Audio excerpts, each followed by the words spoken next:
Vale, nos vamos a ir sentando. Venga, que me he escrito la...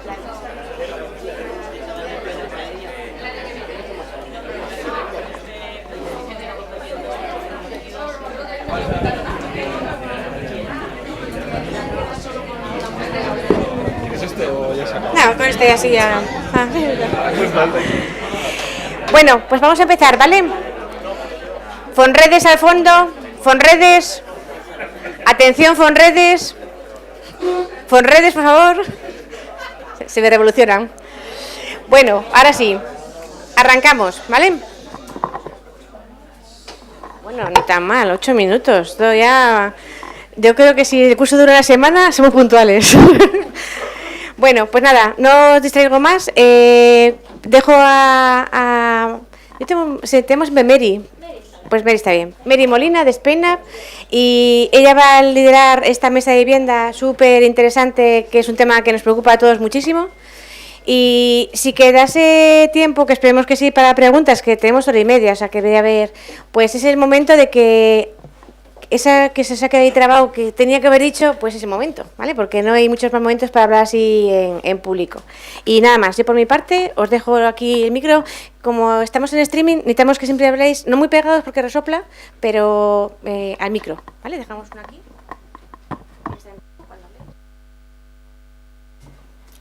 Bueno, pues muchas gracias a todos por estar aquí, muchas gracias a Ana por regalarnos un año más de estar aquí y podernos encontrar, y gracias también por dejarnos traer este tema tan importante, tan relevante, y donde esperamos que entre todos pues saquemos algunas reflexiones en claro, algunos datos y algunas necesidades que requieren, ¿no?, abordar con intencionalidad y con adicionalidad este reto que es la vivienda, ¿vale?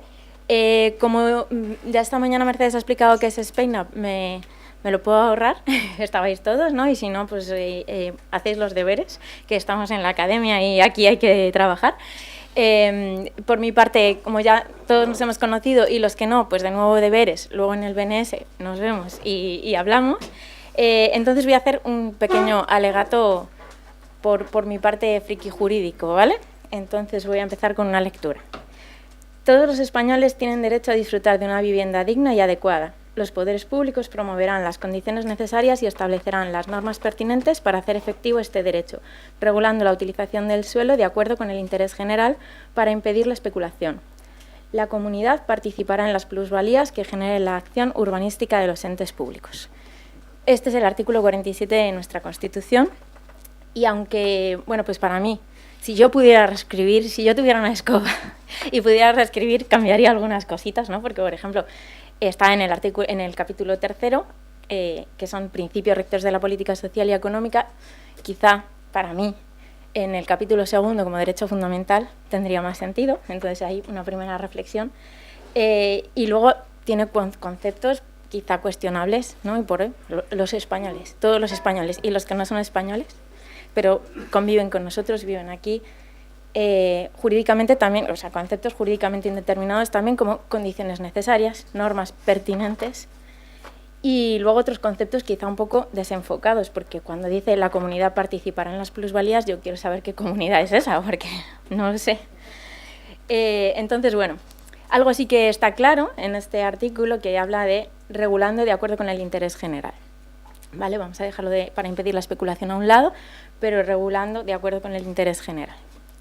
Entonces, yo creo que ya ha salido aquí, incluso no siendo el foco del tema, ¿no?, a tratar en otras mesas, que vivienda, bueno, para el FIS sale en rojo fosforito cuando analiza sectores y necesidades y retos a abordar. En el informe de NESI también, que también se ha citado, en el CIS es una de las principales preocupaciones, ¿no?, es la primera. Miremos donde miremos, evidentemente hay un fallo de mercado, un fallo a la sociedad, aunque no sé si tanto al mercado, pero a la sociedad desde luego. Y bueno, pues ya hemos explicado esta mañana qué es la inversión de impacto y qué es el impacto, y todos estamos aquí un poco conscientes de su objetivo. O sea que no podemos por menos que abordarlo, y desde Spain Up pues es una de nuestros focos sectoriales que queremos activar en primer lugar. Aunque yo no soy muy de datos, soy más de lírica.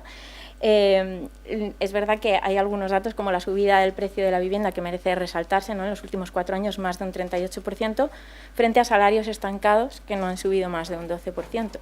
Y esto, pues al final, bloquea las oportunidades de muchos colectivos para acceder a la vivienda, ¿no? Entonces, independientemente de dónde se encuentre en la Constitución, creo que este derecho es un derecho habilitante y también hemos hablado aquí mucho de cambio sistémico, con lo cual si abordamos la vivienda también estamos abordando otros retos y otros problemas sociales, como el acceso a la salud mental. Hay muchos otros retos que abordando el tema de la vivienda quizá nos encontraríamos y a la hora de medir, que es un tema que trataremos, sería oportuno ver cómo invirtiendo en vivienda social y asequible podemos estar también generando otros beneficios y otros retornos sociales muy relevantes, medibles y que al final generan realmente esa transformación sistémica que necesitamos, ¿no? Entonces, como este es el alegato personal y no institucional, pues bueno, desde SPEINAV es verdad que, como os decía, nos hemos propuesto en nuestro plan estratégico nuevo activar verticales, hemos decidido que vivienda era prioritaria y bueno, nos dicen que en tema de vivienda es necesario construir más. Aquí hoy solo vamos a hablar de la parte social o del impacto social de todo esto, de las soluciones que se proponen, pero también tiene un componente ambiental, porque cuando nos dicen construir más como solución, que veremos si es suficiente construir más o qué más hace falta, pero tampoco podemos construir como venimos construyendo. Se hablaba antes del sector textil como el segundo, intensivo en carbono, la construcción es el primero, intensivo en carbono, entonces tampoco podemos construir igual que como se venía construyendo, ¿no? Ahí es un reto multidimensión y requiere, por lo tanto, también una mirada multidimensional, ¿no?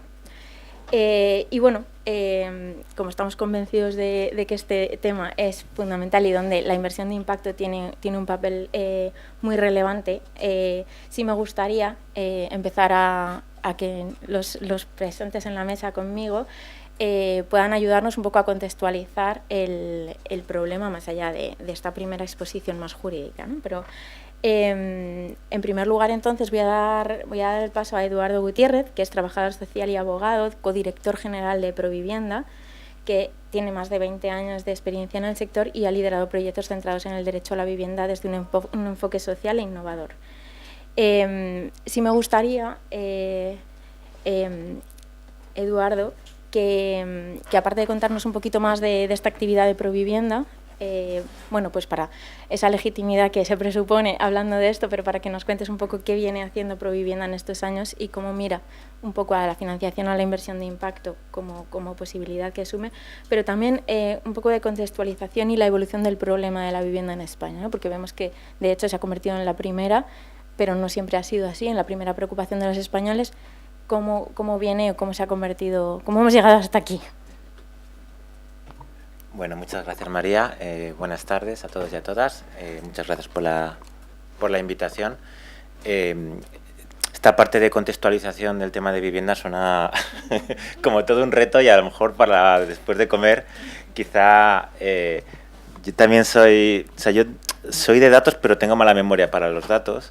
Así que voy a intentar ahorrarnos algunos de ellos, sobre todo porque cuando hablamos de vivienda, yo creo que a estas alturas casi todo el mundo tiene ya un diagnóstico bastante certero, y yo creo que casi todas las personas que estamos aquí, si hiciéramos más o menos, pusiéramos en común qué es lo que ocurre en vivienda, puede ser desde especialistas o expertos, expertas, o directamente todo el mundo como sufridores del tema, creo que ya nos hemos convertido en expertos por experiencia, ¿no? Claro, a mí cuando comentas el artículo de la Constitución que habla del derecho a la vivienda, ahí estaríamos todo el mundo de acuerdo en que se tiene que garantizar ese derecho a la vivienda, pero luego cuando hablamos no del qué, sino del cómo, ahí es cuando decimos, bueno, hay algunas cosas que parece como especialmente provocadoras cuando las planteas, ¿no? Cuando desde Provivienda las planteamos. Cuando decimos la vivienda tiene que ser considerada una infraestructura básica, como un hospital o como un colegio, una escuela pública. ¿Consideramos así la vivienda? Entonces ya empezamos con algunos matices. Cada uno tendréis vuestra opinión. Desde la mía, si se quiere garantizar el derecho a la vivienda, tiene que tener una consideración prioritaria para que eso sea así, igual que lo tiene la educación o lo tiene la sanidad. Y efectivamente se ha convertido la vivienda en la principal, bueno, vamos a decir, en el principal problema, entre otras cosas porque en un momento en el que el empleo, pues digamos que está en unos datos razonables, ¿no? A nivel de evolución o desde luego los mejores en la última década, sin embargo, el problema de acceso a la vivienda crece, es decir, que el empleo por sí solo ya no garantiza el que estés excluido del ámbito de la vivienda, y eso es lo que vemos cada día. Nosotros trabajamos desde Provivienda en muchos ámbitos lo que antes llamamos exclusión residencial y sin hogarismo. De hecho, por ejemplo, aquí en Cantabria desarrollamos programas de Housing First con personas sin hogar, pero la población a la que atendemos, mucha de ella trabaja. Mientras que estamos debatiendo leyes y cuestiones que luego saldremos aquí, mientras ocurre eso, hay 73 desahucios, ¿no? No sé, es complicado el hablar desde un punto de vista muy académico cuando en la práctica lo que vemos en nuestro día a día, ¿no? Es qué es lo que tenemos que hacer. Entonces, por eso no quería aburriros mucho con datos de endeudamiento. Nosotros tenemos un observatorio que es el Observatorio de Vivienda Asequible de Provivienda. Os invito a utilizarlo porque está bastante bien, la verdad. Pero realmente cuando hablamos de cómo se ha incrementado en los últimos años el sinhogarismo, cómo la tasa de emancipación juvenil está en mínimos históricos, o cómo 3 de cada 10 personas tienen que destinar un 40% de sus ingresos al alquiler. Bueno, datos que ya conocéis.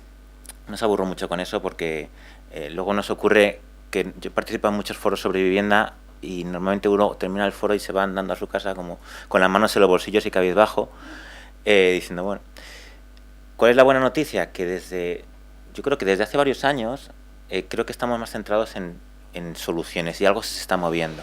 Y es un poco la primera idea que quería transmitir. En esa parte de contexto estamos aquí, personas del ámbito social, del ámbito público, con distintos contextos también territoriales, pero algo sí se mueve, Esa es la primera idea que quería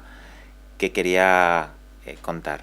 Ya no solo nos dedicamos a hablar del problema de la escasez de vivienda pública que hay, del problema de la turistificación que conocéis, del problema del incremento de ese incremento constante de los precios, de cómo está desajustada la oferta y la demanda, sino que además es, bueno, ¿y cómo hacemos con esto?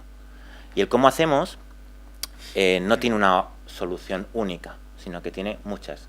Y hay que tocar muchas a la vez y a largo plazo. También a corto, que es buscar soluciones a corto plazo, pero también pensar que poner luces cortas y luces largas, ¿no?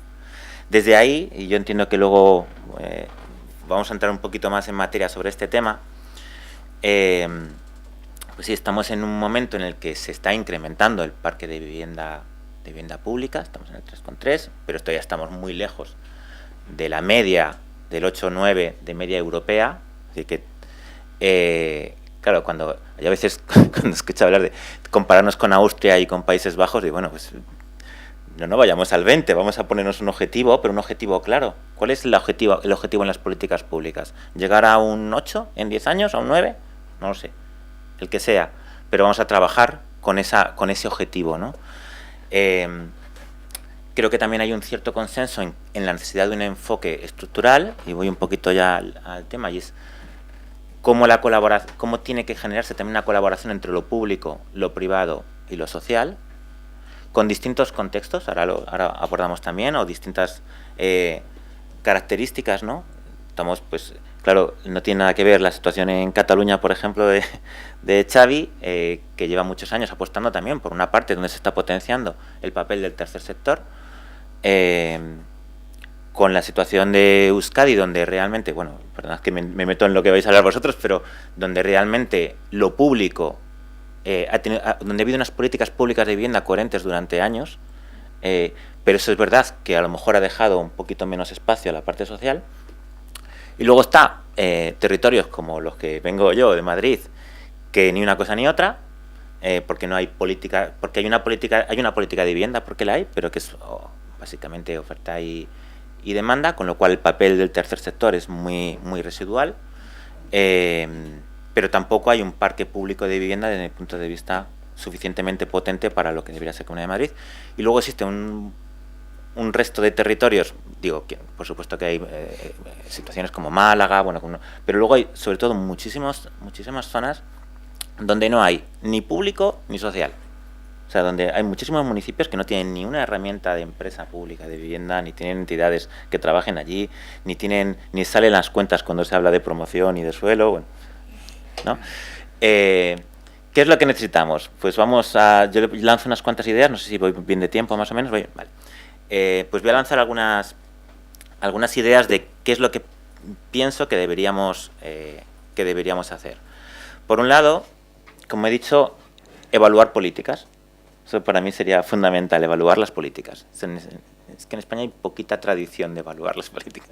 Es como la cultura anglosajona, que sí que evalúa un poquito más, ahora se está empezando a hacer, pero es claro cuando se dice, yo ya no me meto en la discusión de si hay que intervenir en el mercado con el tema del control de precios, sino es que, bueno, vamos a compararlo, vamos a medir qué funciona y qué no, y vamos a intentar con datos más o menos objetivos qué es lo que funciona y qué no.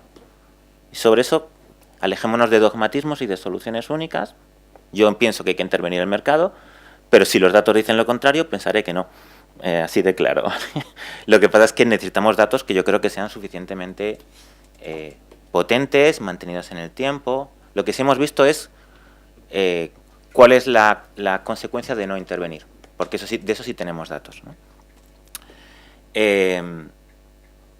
¿Cuál es el papel que podemos jugar? Respondiendo un poco a la pregunta y entrando en la parte de la colaboración entre lo público, lo privado y lo social, ¿no? Que luego iremos un poquito más en detalle, ¿no? Pues también se está moviendo eso dentro de lo social.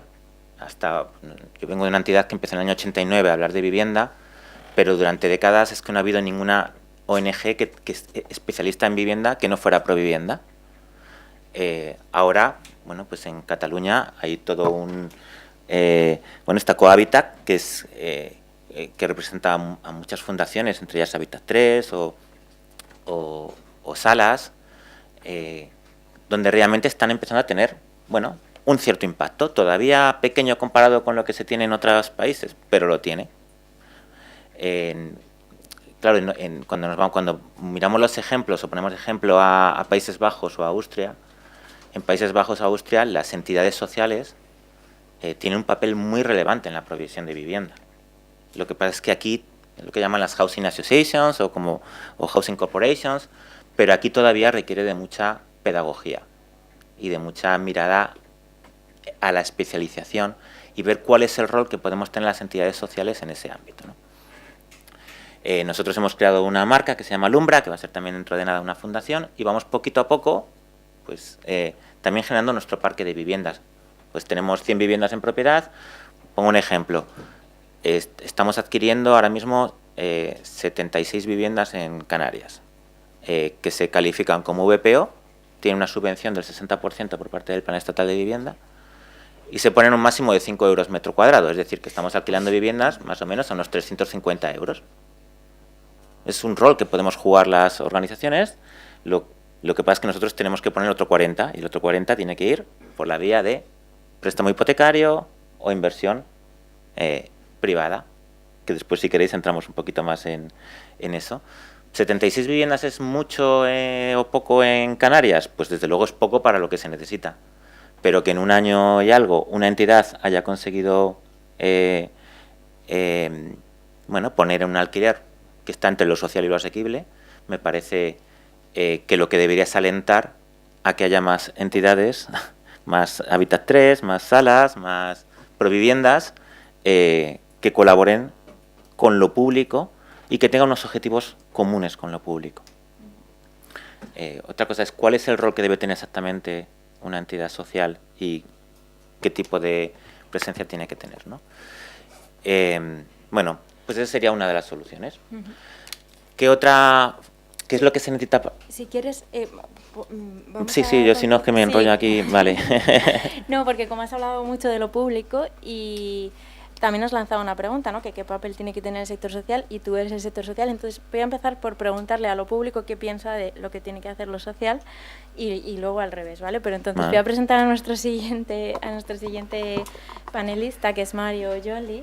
Él es licenciado en Económicas y máster en Hacienda y Finanzas Públicas, y actualmente es director de Planificación y Procesos Operativos de Vivienda del Gobierno vasco. 20 años ya. ¿Perdón? 20 años. 20 años. Vale. Durante 20 años, director de... Bueno, vale, no, vale. Y del Observatorio Vasco de Vivienda. Bueno, pues entonces, fenomenal, porque también nos puedes contar la evolución de la gestión que venís haciendo y demás, ¿no? Pero sí quisiera que respondieras primero a la pregunta que decía Eduardo, que es precisamente qué rol tiene que jugar lo social en esto, ¿no? Tú desde lo público. Vale, no te he querido corregir, perdóname, no te he querido poner una aprieta. Bueno, no. Vale, luego retomo un poco el tema. Vamos a ver, en nuestro caso, se ha comentado aquí, en nuestro caso, en el caso del Gobierno vasco, efectivamente la política que hemos hecho ha sido una política muy social, y realmente hemos promovido vivienda social a precios muy sociales. De hecho, es un tipo de política que no puede hacer absolutamente nadie, más que nosotros, porque claro, cobrando 200 euros, 210 euros de media en un alquiler social y teniendo pues prácticamente 30.000 viviendas, pues esto lo puede hacer el gobierno, no lo puede hacer la iniciativa privada, ¿no? Entonces, en ese sentido, en el caso del País Vasco, a diferencia de Cataluña, no ha habido una gran iniciativa del tercer sector. No la ha habido porque lo que hace en Cataluña el tercer sector lo hace en Euskadi el Gobierno vasco. Lo que estamos intentando, dentro del marco de colaboración público-privada, hemos metido un componente social. Lo que estamos intentando es abrir el abanico, es decir, que realmente el tercer sector entre en los sistemas de financiación que ya tenemos, y les vamos a permitir que hagan cosas que hasta ahora no les permitíamos. Es decir, nosotros en nuestro sistema, no solamente el Gobierno vasco hace las viviendas del alquiler social, sino que además adjudica las viviendas. Quienes adjudicamos son nosotros, sea incluso en venta, vivienda protegida o en alquiler. Quienes adjudicamos somos nosotros, y además lo hacemos en base a la ley por unos sistemas de baremación. ¿Qué significa? Que allá donde quiere llegar el tercer sector, por ejemplo, pensar, o provivienda, por ejemplo, pensar en personas sin hogar, nosotros no permitimos llegar, porque hay un sistema, la gente se tiene que apuntar en Etxebide, tenemos pues más de 100.000 solicitantes, aunque viven en sus casas. No es una lista de espera, es una lista de mejor vida, ¿no? Entonces, ¿qué pasa? Que nosotros adjudicamos siempre a gente vulnerable, pero no adjudicamos, nuestro sistema no permite adjudicar a colectivos a los cuales no llegamos, ¿no? Entonces tenemos que hacer una serie de políticas muy excepcionales. Entonces, ¿qué es lo que pretendemos ahora? Responda a tu pregunta.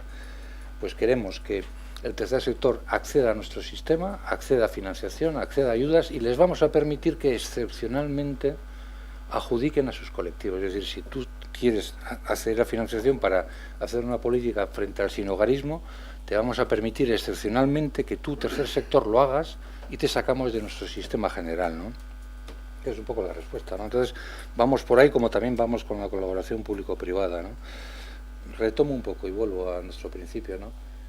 Nosotros vivimos muy mal en materia de vivienda. De hecho, en nuestro caso sí que hay un derecho subjetivo. El artículo 47 de la Constitución es algo muy declarativo y programático. En nuestro caso es un derecho subjetivo reconocido, y eso significa que tenemos que adjudicar viviendas a colectivos y personas que cumplen determinados requisitos, ¿no? Entonces, bueno, y eso significa que todos los días tenemos que estar continuamente funcionando. ¿Esto es una realidad? Pues sí. Al día de hoy, más de 21.000 hogares han sido adjudicatarios del derecho subjetivo a la vivienda, si bien es cierto que solo en 3.000 casos les podemos dar una vivienda, pero en el resto de casos tenemos que pagar una prestación al alquiler. Nosotros estamos pagando ahora mismo a 35.000 hogares todos los meses, les estamos pagando una prestación que les ayuda a pagar el alquiler libre de 300 euros, ¿no? Eso significa que en nuestro caso, pues bueno, por esta concentración que hemos hecho, bueno, pues ahí el alquiler representa aproximadamente un 14% del total del parque, y la mitad de ese parque es nuestro.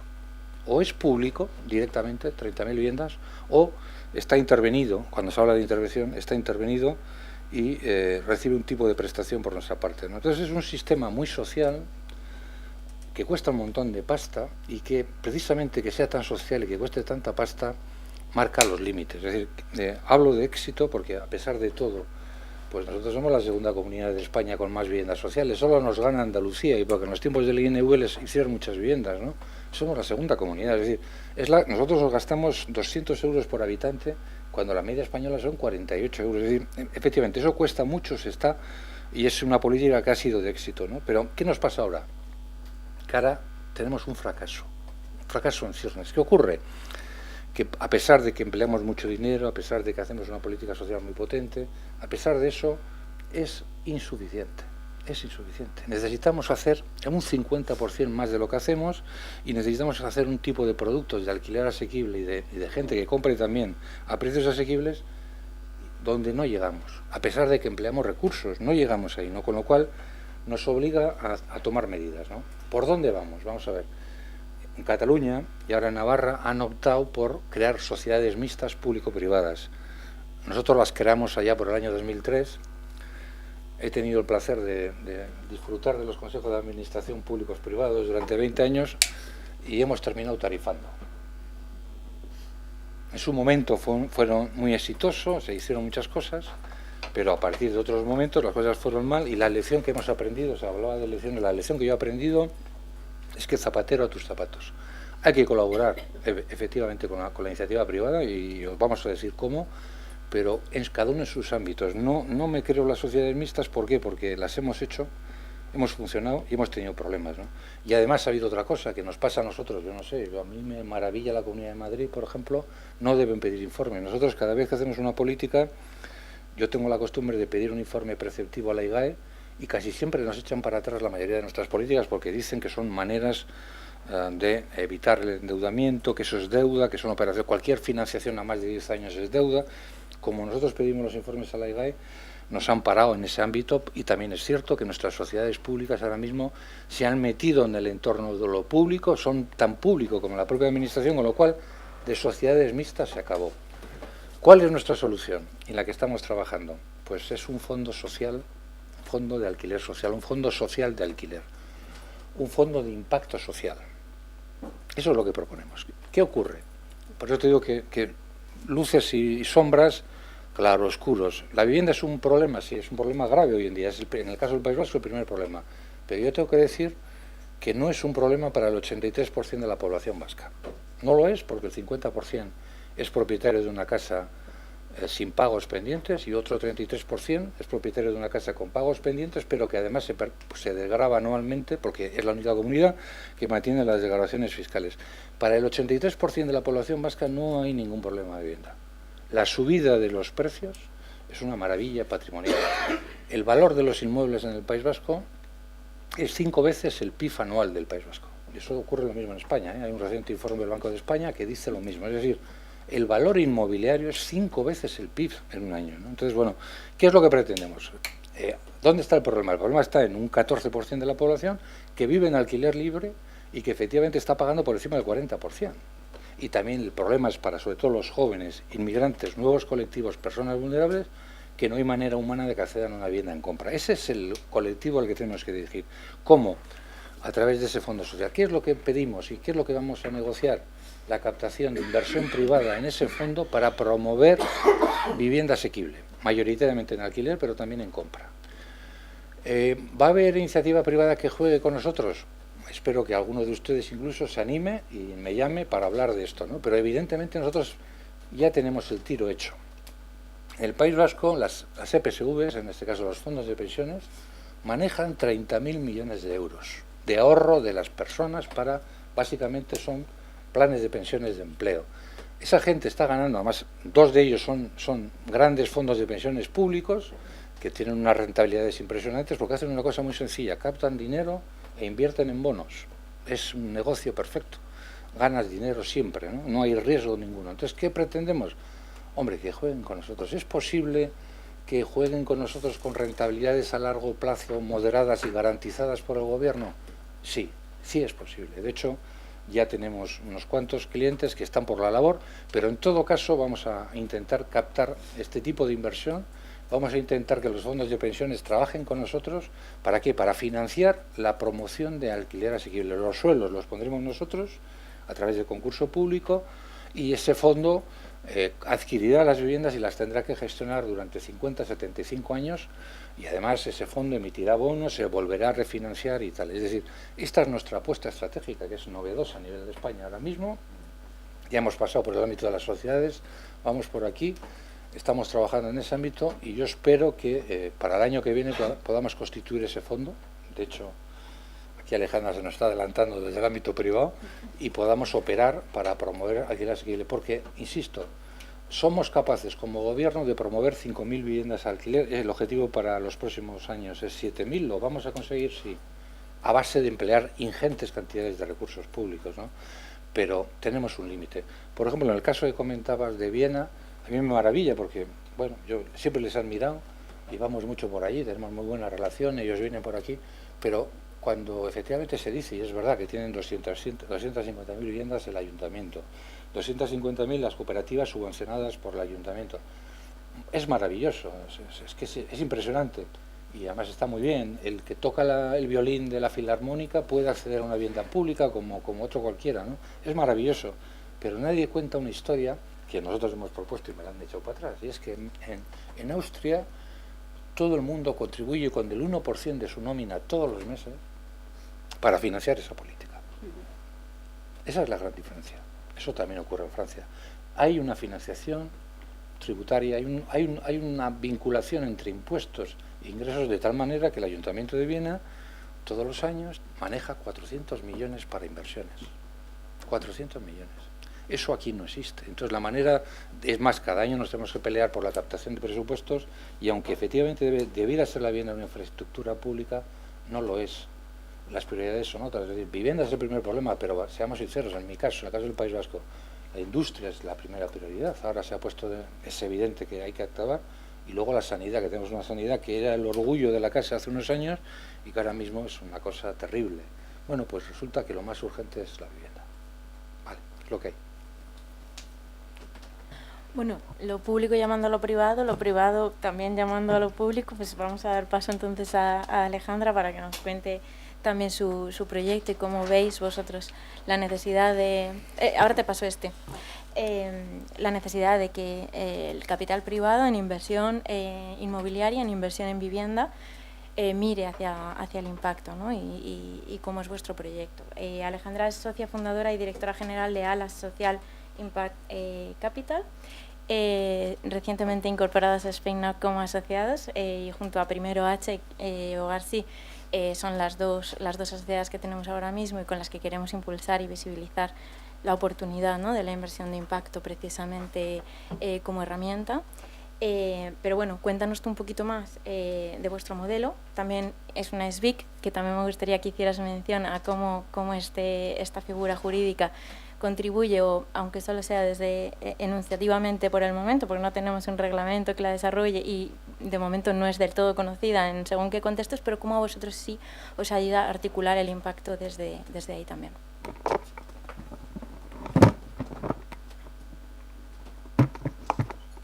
Bueno, yo traía un guión, pero siempre me lo salto, porque me siento como un poco extraña dentro de hablar de inversión de impacto, que no soy experta, y agradezco fundamentalmente que inviten a un sector de inversión en inmobiliario y bastante acomplejado y avergonzado de pedir ahora que seamos objetivo de inversión de impacto social, ¿no? Para ello, yo creo que...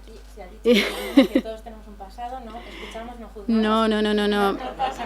La evolución personal es fundamental y llegar a... O sea, nadie consigue algo distinto sin hacer algo distinto en algún momento, ¿no? Y en Alas el proyecto perdonadme porque llevamos 2 años y sigo hablando de proyecto, pero Alas está en marcha y todo el que está alrededor de Alas en algún momento ha hecho o está haciendo algo distinto, ¿no? Desde yo misma a todos los que están alrededor de Alas. Yo, como no soy experta en impacto social, pensando un poco en qué contaros y que esto es un curso al final, decidí que contaros por qué llegamos a este concepto de inversión de impacto, por qué empezamos a indagar sobre la inversión de impacto, por qué al final estamos en SpainUp.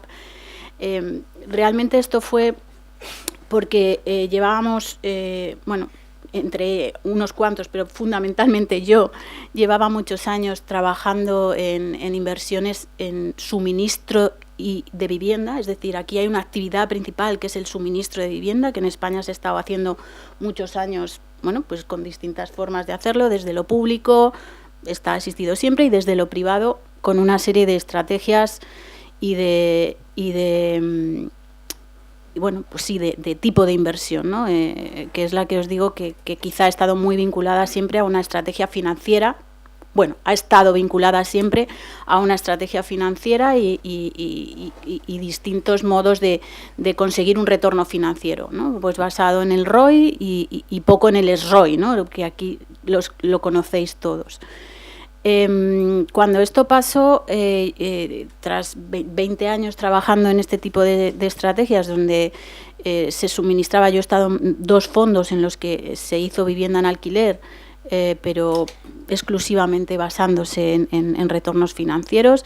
Inconscientemente se tenía un propósito social, pero nunca se pensó en medirlo es que no se habló ni de propósito. Quiero decir, yo creo que las políticas de vivienda o la inversión de vivienda en el sector privado siempre inconscientemente, y hablo desde lo privado, que Mario está aquí para hablar de lo público, pero incluso cuando se hacía vivienda a diestro y siniestro para venta y tal, había un propósito que nadie lo puso por escrito y decidió que lo iba a medir, pero el propósito, y corregidme los que más sabéis de política de vivienda, era pues crear una clase media con cierto patrimonio que ahora mismo está sirviendo, ¿no? Pues yo no cuestiono ese propósito, pero tras esos 20 años, ¿no? Pues yo decidí salir de ese círculo en el que, bueno, pues había gente que en la cascada pues conseguía demasiadas cosas, a mi entender, ¿no? Y salí, me fui fuera a ver cómo estaban trabajando algunos proveedores y operadores de vivienda fuera de España, entre ellos, pues sí, Países Bajos, UK sobre todo, donde hay una tradición de colaboración tremenda entre filantropía, inversión privada y pública. Y cuando vuelvo aquí intenté rastrear un poco si alguien estaba haciendo esto, es decir, si alguien estaba proveyendo, suministrando vivienda con algo más que un propósito financiero, y aparte del País Vasco y de quien estuviera haciendo en política pública. Y me di cuenta que en Cataluña había una red de gente, de fundaciones que llevaban 10, 12 años construyendo, porque la palabra hay que hablar y quitarle el complejo, ¿vale? Construyendo y operando carteras de vivienda asequible 10 años, Fundación New York y Fundación Salas. Fundación New York y Fundación Salas son 2 fundaciones que 2 señores de un grupo industrial, de un grupo Salas, dueños exclusivos del grupo, deciden que quieren crear una línea con esas 2 fundaciones, una línea de suministro y operación de viviendas sin ánimo de lucro. Y junto a sus líneas de lucro crearon estas 2. Y en esos 10 años construyeron, Fundación Salas construía y Fundación New York operaba. Y de repente, pues en 10, 12 años se juntaron, pues tienen 2.000 viviendas como otras en Cataluña, pero estas, quizá por esa fuerza del grupo industrial detrás, consiguieron generar, tienen ahora mismo, New York tiene 2.000 y pico viviendas, que es una barbaridad para una fundación. Pues allí que me fui, Mario me conoce además, me fui a hablar con Manel Rodríguez, que es el CEO, y le dije, pues creo que sois los únicos en España que podéis sacar adelante esto. Tuve la suerte, por eso os digo que esto va mucho de personas, porque tuve la suerte de que Manel es un tío receptivo y muy echado para adelante. Bueno, va así y luego un poquillo así y luego un poquillo así, ¿no? Pero va. Y dijo, pues sí, es que vente y siéntate con las fundaciones. Yo me fui, me senté con las 2 fundaciones, y cuando me senté con New York, lo que vi es que habían tenido un propósito y estaban teniendo un impacto.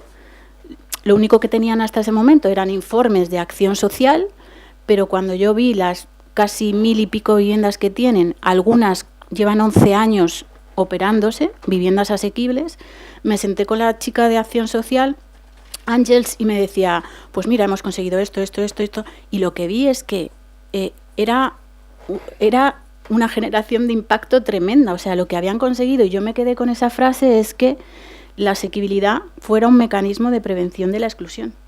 Y aparte es que yo no lo tenía en la cabeza y me ayudasteis mucho cuando leí un informe vuestro que ponía esa frase. Y yo ya había estado con esa chica de acción social, pero no le había puesto frase. Y esa era lo que habían conseguido. Y cuando la leí dije, joder, esto es lo que ha conseguido la Fundación. Ha conseguido que mantener la asequibilidad sea un mecanismo de prevención de exclusión. ¿Qué pasa? Que, bueno, pues esa línea, esas dos fundaciones hay unas, ¿no? Había que convencer a los que estaban detrás que se pusieran en marcha. Lógicamente te sientas con la Fundación New York, que es el otro socio más mayor, Pera Esteve, que es más mayor y tal, pues dicen, ¿cómo? Que las fundaciones con su fondo de patrimonio, con sus endowments, con sus monten un fondo, perdona, o sea, con todas las complejidades que hemos tenido que solucionar, de las más complejas ha sido convencer a fundaciones de que usen sus fondos patrimoniales o sus fondos de donación a este tipo de inversiones financieras, porque al final es participar en una inversión financiera. Nosotros actualmente tenemos a esos inversores que son inversores de impacto. Esas fundaciones tienen que tener un papel capital cuando iniciáis. Y te doy la pista. Quiero decir, las fundaciones y los fondos de patrimonio tienen que tener un papel fundamental. Y las nuestras, las patrias, las de España, tienen que visibilizar esto y intentar los demás quitarle ese complejo y ese vergonzante pasado, porque lo digo así tal cual, vergonzante pasado o incluso presente, ¿vale?, de algunas inversiones en vivienda, para que se sientan cómodas. Pero se tienen que sentir cómodas en este tipo de vehículos. Es decir, ellas no pueden comprar activos inmobiliarios. O sea, los activos inmobiliarios deben permanecer fijos y que sean los inversores los que se mueven alrededor de esto. Esto nos permitirá tener una gestión mejor, no dar bandazos. O sea, los que deben moverse son los inversores a través de bonos, a través de... No los activos inmobiliarios por inversores, que es lo que está pasando en el sector. Que los activos inmobiliarios, por muy inversor institucional que quieran buscar algunos, los activos siguen dando bandazos. Yo tengo la sensación de que siguen dando bandazos entre un institucional, entre otro y otro. Hay que fomentar los vehículos operadores, reservadores, fiduciarios. La figura de fiduciarios de vivienda asequible es muy común y ahora Xavier, que es mucho más experto en temas de comparado a nivel europeo, es fundamental. Aquí no se visualiza ni por asomo todavía. Quiero decir, Alas está haciendo su papel, pero necesitamos más, necesitamos que organizaciones como Spainmac, que cursos como estos, que empecemos a no... Porque luego otra parte de nuestro sector esto lo ve como un buenismo. Yo utilizo mucho la palabra buenismo, ¿no? Que solo se puede invertir en sinhogarismo, que es la S solo para ciertos temas que no son escalables, que el volumen de inversión es poco. No, aquí es una actividad industrial, un reto social con una actividad industrial y con unas posibilidades, con unas necesidades de escalar tremendas y un volumen de inversión tremendo.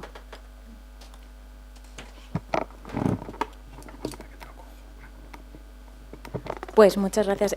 Bueno, solo por meter cuña publicitaria con el tema de las fundaciones, sí que existen ya también otras fundaciones que están articulando vehículos de inversión de impacto, y nosotros queremos contribuir también desde Spainmac. Estamos haciendo un estudio cuantitativo y cualitativo de cómo las inversiones de impacto pueden ayudar a las fundaciones tanto a su sostenibilidad financiera a largo plazo como para escalar su propia misión en vivienda, en cualquier otro sector. Pero bueno, en este caso tú lo has puesto muy oportunamente aquí por vuestro propio caso, ¿no?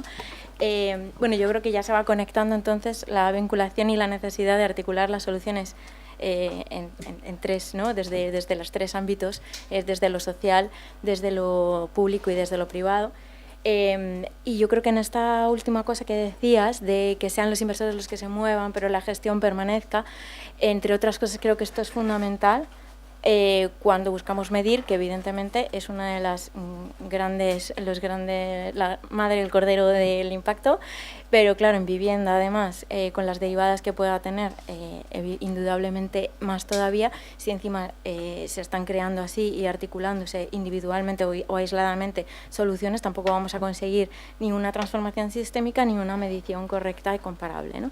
Entonces, bueno, Xavier, tú que eres experto independiente, espera que voy a ponerme tu presentación, que no te he presentado todavía, aunque ya has estado por aquí, seguro que ya muchos te conocen y aparte yo creo que ya tienes una voz autorizada en la materia. Entonces, quien se haya aproximado ya a temas de vivienda seguro que te conoce, pero para el resto y por lo demás, Xavier ha desarrollado su carrera en los sectores público, privado y social, siempre centrado en hacer efectivo el derecho a la vivienda. Lideró Fundación Habitat 3 durante 10 años y actualmente es gerente de la Asociación de Gestores de Vivienda Social de Cataluña, que también me gustaría que, como me explicabas antes, un poquito esta figura porque la veo muy relevante. Por cierto, también he de decir que veo que en Madrid vamos con todas las de perder, así que necesitamos que nos escuchen y necesitamos muchos esfuerzos aquí de lo público, lo privado y lo social, porque me parece que no está ni identificado el problema, no se está queriendo mirar, ¿no? Que no esté identificado. Pero bueno, Xavier, por favor. Bueno, muchas gracias, María.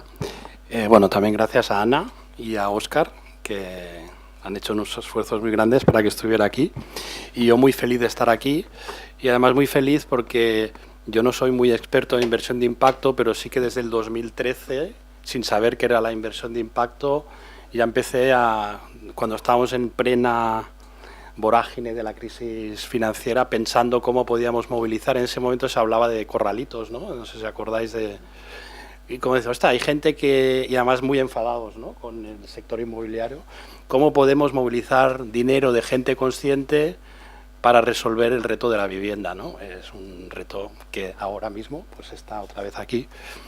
Y por tanto, esta mesa, ¿no? Aquí en este ámbito yo creo que es muy relevante, porque no es un tema que en este ámbito se haya hablado mucho, por tanto yo creo que es, y además que hayan diferentes sectores, ¿no? Sector social, público y privado financiero, no sé cómo, aunque en este caso fundaciones, alas, pues es muy relevante. Entonces yo también estoy muy feliz de poder estar en esta mesa. Yo ahora voy a hablar como persona, ¿no? Porque, bueno, decías que estoy en esta asociación, de hecho yo también trabajo por mi cuenta, o sea que después de 10 años en Habitat 3, que hemos promocionado también, sin saberlo, lo que es la inversión de impacto a través de Family Office. Pero bueno, antes te explicaré lo que es la asociación a la cual yo ahora estoy llevando la gerencia. Es una asociación que agrupa a todos los gestores de políticas de vivienda social en Cataluña, y una particularidad es que en Cataluña hay un ecosistema diverso, muy rico. Evidentemente el público tiene un papel preponderante, por tanto están todos los promotores públicos, pero también está en este sector de fundaciones que cada vez es más relevante. También hay un sector de cooperativas que no hemos hablado, pero que cada vez va cogiendo más peso. En Cataluña pues es un punta de lanza del mundo cooperativo, y también empresas privadas, que algunas llevan muchos años incluso cotizando en bolsa. Ellos no hablan de inversión de impacto, pero la están haciendo. Por ejemplo, una empresa que se llama Cebasa, que tiene vivienda de alquiler de renta limitada desde hace 50 años. Por tanto, yo creo que también hay que poner en valor esos ejemplos de hace muchos años que ni ellos mismos lo han considerado inversión de impacto y ahora es muy relevante. Por tanto, en este momento, y un poco o sea, es un momento muy importante porque estamos en una crisis muy relevante, por tanto, evidentemente se está vulnerando el derecho a la vivienda, lo sabemos todos. Una de las dificultades, y lo has apuntado muy bien, Mario, es que, aunque todo el mundo lo dice, una parte muy importante no lo vive o lo vive de forma lateral, incluso puede tener un miedo a que haya mucha vivienda social, porque le va a afectar a su patrimonio. Por tanto, eso, si estamos viendo el cambio sistémico, tenemos ahí no digo un enemigo, pero hay una cosa ahí que depende cómo se haga, una parte de la población no lo va a compartir. Y de hecho, cuando han habido algunas promociones en determinadas zonas de vivienda social, no ha habido oposición. Por tanto, eso, si realmente vamos a hacer volúmenes, se tendrá que gestionar y se tendrá que trabajar para evitar, pues eso, que no una parte de la población se ponga en contra de esa vivienda asequible, social. Entonces, el tema de medición no es un tema baladí y en todo caso sí que me remontaría a la gestión del parque de vivienda de alquiler social o asequible, ¿no?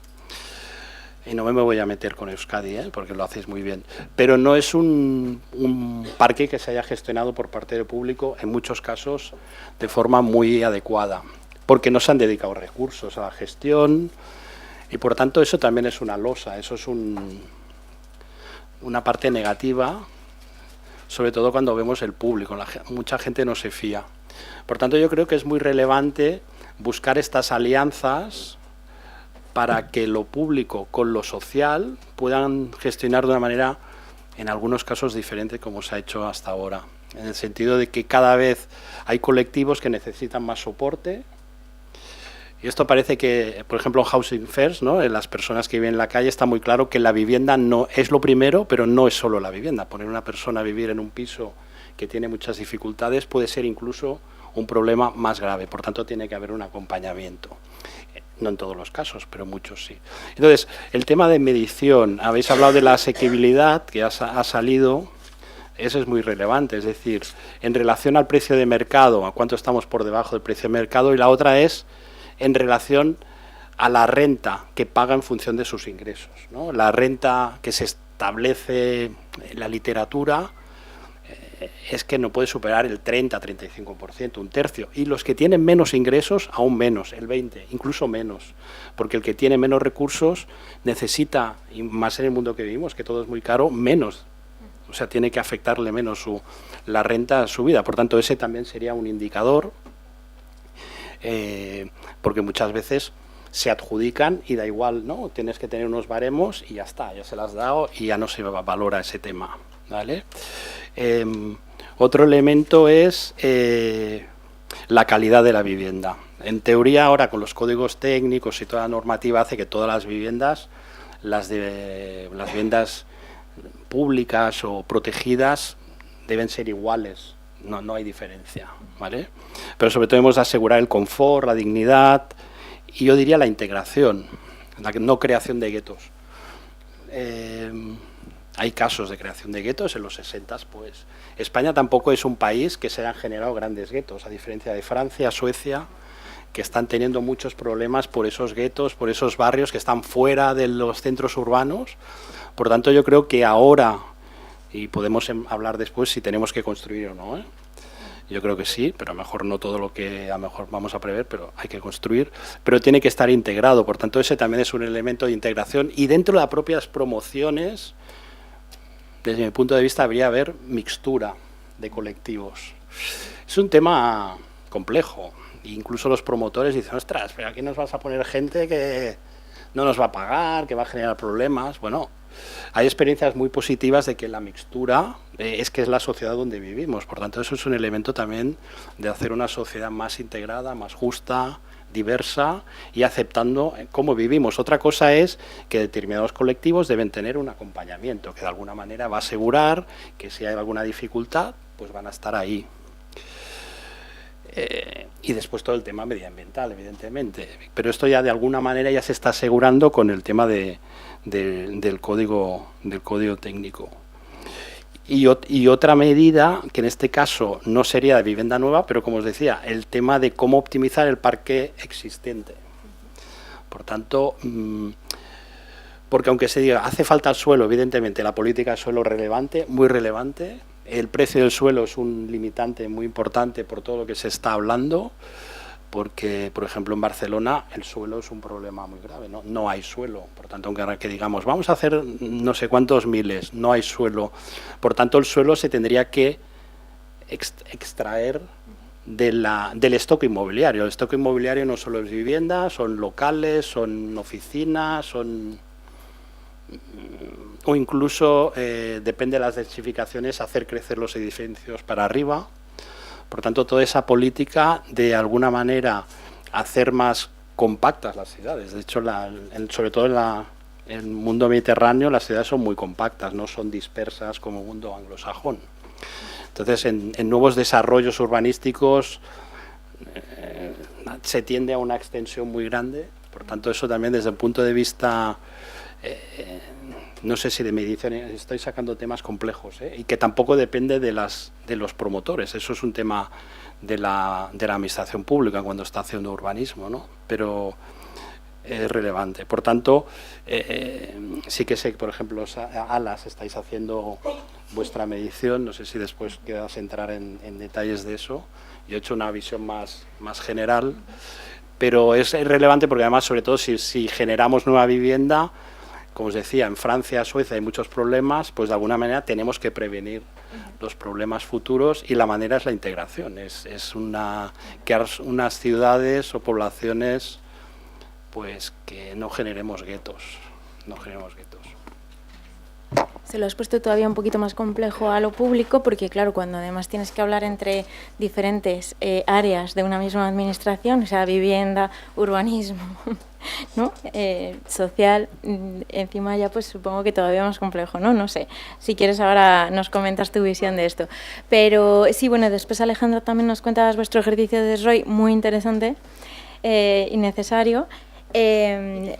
Y difícil, muy difícil, ¿no? Sí, pero yo creo que, y estando en la academia quizás es un poco imperdonable, pero no sabemos cuánto conoce todo el mundo la aproximación a los problemas de vivienda, porque hemos estado hablando, separando vivienda social y vivienda asequible, son dos problemas diferentes, con necesidades diferentes también, ambos urgentes y necesarios.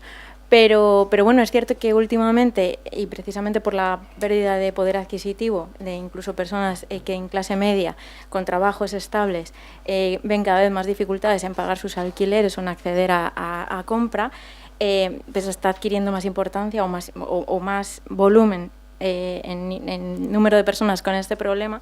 Y, sin embargo, colectivos vulnerables es algo que no se puede desatender en ningún caso. Entonces, bueno, en las diferentes soluciones que articuláis cada uno de vosotros, si veis integración, no solo en cómo, luego a la hora de adjudicar las soluciones habitacionales, esa mixtura que proponías, que me parece muy, muy necesaria, ¿no?, como objetivo, pero sí que a la hora de recibir recursos económicos, pues claro, no podemos desatender vulnerables. Tenemos que, y es una gran garantía de no generar más vulnerables, atender vivienda asequible, pero bueno, sabemos que los recursos de momento no son suficientes, pues aquí tenemos un reto todavía mayor, ¿no? Pero bueno, son muchas cosas, esto lo dejo como reflexión. Sí me gustaría que nos contaras SROI. Alejandra, por favor, SROI en vivienda, ya el rizo del rizo. Bueno, solo una matización. Hay un problema horroroso con las salidas autónomas de programas de acompañamiento. Nosotros hemos llegado a un acuerdo a un convenio con Hogar Sí, en el que tenían un problema horroroso con las personas que acababan sus programas de acompañamiento y miraban a estos de los de la vivienda. A vosotros no, pero en el resto del país, o sea, y no había, ¿no? Entonces, bueno, Porque además el cumplimiento del objetivo inicial está cumplido. O sea, todas las entidades sociales que tienen programas de acompañamiento, ya sea para cualquier problema gordo, drogadicción, inmigración, lo que fuera, ¿no?, sinhogarismo, todos cuando acaban sus programas de acompañamiento, de repente miran a ver dónde hay una vivienda y están es un problema que está empezando a ser muy gordo, porque cuando acabas un programa que se supone que estás preparado para una vida autónoma, no puedes, es como un cuello de botella que no... Bueno, yo el tema del SROI, lo que está claro es que para generar esa, para mí, masa ingente de capital privado que necesitamos para solucionar el problema, y esto es así de claro, siento ser burda, pero necesitamos dinero, y el dinero público no es suficiente, como ha dicho Mario. Ellos, me consta porque los sigo desde hace mucho, lo llevan haciendo bien muchos años, y tienen dinero, tienen más dinero incluso que algunos, pero no es suficiente. Entonces, lo que tengo claro es que para convencer a ese capital privado necesitamos medir el impacto, es decir, hacerles ver que medimos el impacto y que lo reportamos. Para mí fue un mundo completamente dificilísimo, he de deciros que para mí es dificilísimo. Me encontré con la SBIC, que no quería dejar de decirlo, con las sociedades de beneficio de interés común peleadas por SpineUp, me consta, donde de repente vimos una caja perfecta para posicionarnos, para convertirnos en SBIC. ¿Por qué? Porque teníamos un propósito, teníamos una intención, queríamos un nivel de transparencia en nuestras impacto y nuestras mediciones, y además coordinaban perfectamente con el objetivo de algunos de nuestros fundadores, que es mantener el propósito, ese comité de propósito que regula la SBIC. Cualquier fondo que se dedique a esto debería ser SBIC, porque además es un marco perfecto para alrededor de él generar una serie de incentivos fiscales, de ayudas, y garantizar que esas no se pierdan y que la trazabilidad del fondo público, que en muchos sitios de España, no digo País Vasco, Cataluña, pero se pierde, es decir, se está canalizando muy mal el capital público en el sector de la vivienda, llevamos canalizándolo muy mal, no está sirviendo de catalizador de nada, sí, de algún capital, pero no el más adecuado. Entonces, bueno, la medición la empezamos hace 1 año y medio, y aquí está Eduardo, que nos ayudaron.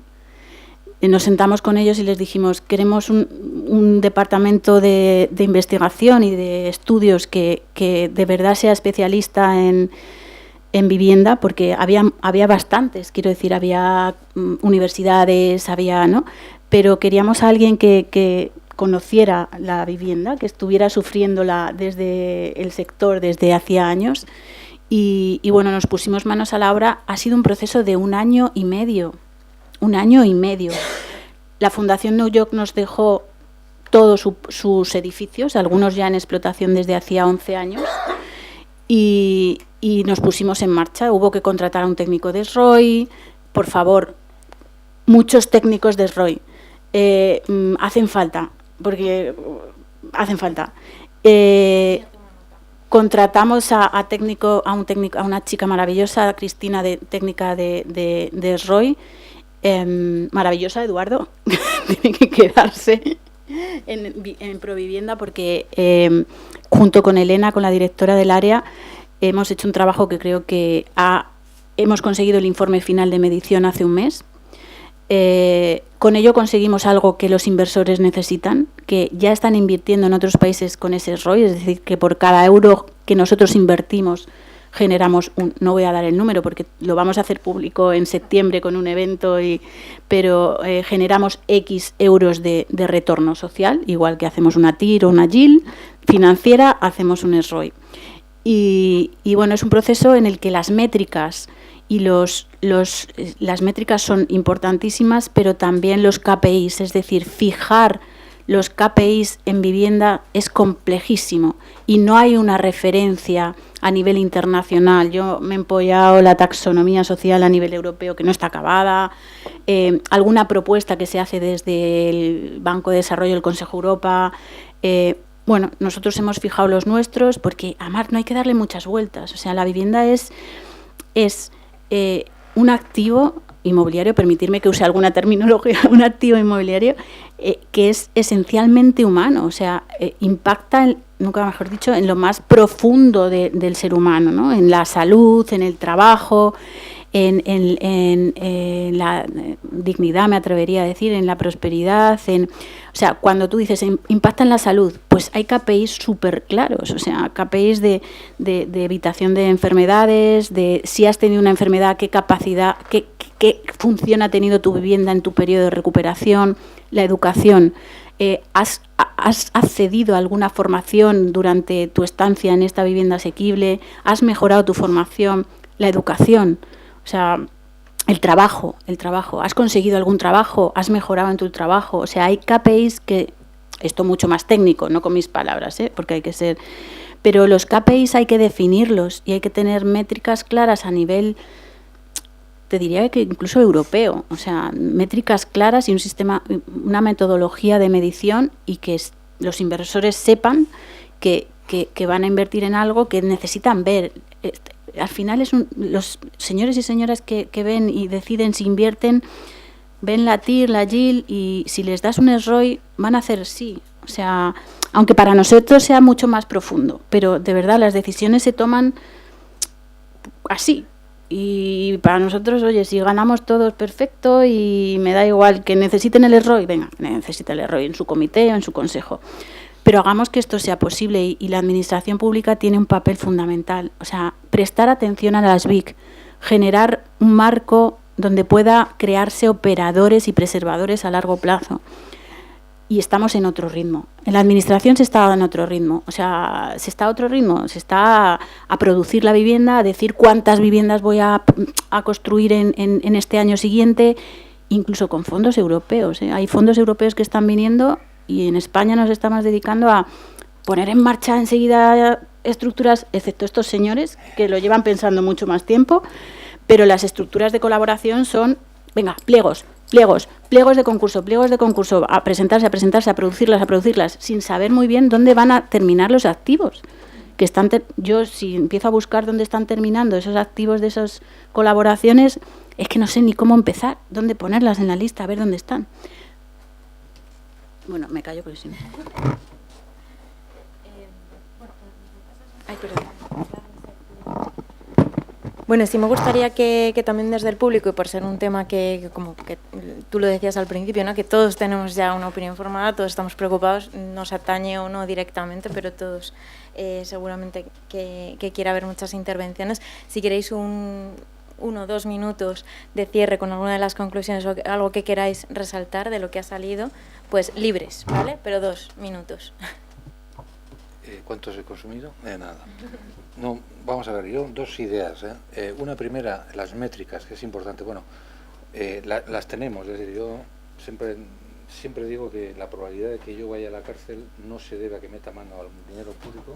He tenido mucho tiempo y no he metido mano, pero sí protección de datos. Es decir, nosotros ahora mismo las métricas existen en el sistema público. Nosotros tenemos 750.000 personas en nuestros sistemas, en nuestras aplicaciones de negocio, sobre una población de 2,2 millones, ¿no? O sea que tenemos todo, sabemos cuál es el esfuerzo, sabemos dónde viven, a qué se dedican su tiempo libre.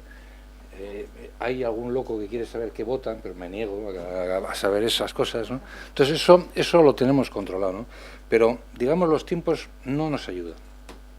Desde que gobierna el señor Trump en Estados Unidos, pues toda la política ESG, todo lo que veníamos hablando, pues está en cuestión. Y el tema del impacto social, pues también está en cuestión, como está la gobernanza, como está el medio ambiente, ¿no? Con lo cual, malos tiempos para la lírica, ¿no? Pero, un poco recogiendo lo que dice Alejandra, lo queramos o no, tenemos que producir más viviendas asequibles.